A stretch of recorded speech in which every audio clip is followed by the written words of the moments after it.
Hi, I'm Mariana Popescu, and I'm an architect working at the Institute of Technology and Architecture at ETH Zurich.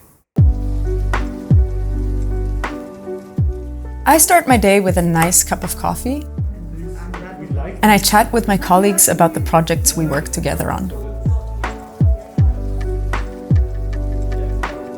I work on ways to construct buildings that are more efficient, and I use knitted textiles to shape concrete that is curved in geometries in a way that creates less waste.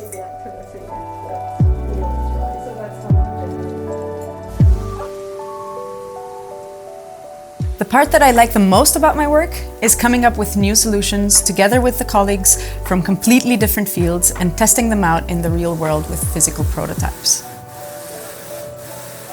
My work is like a puzzle, and I love working with my colleagues to put the pieces together in surprising new ways.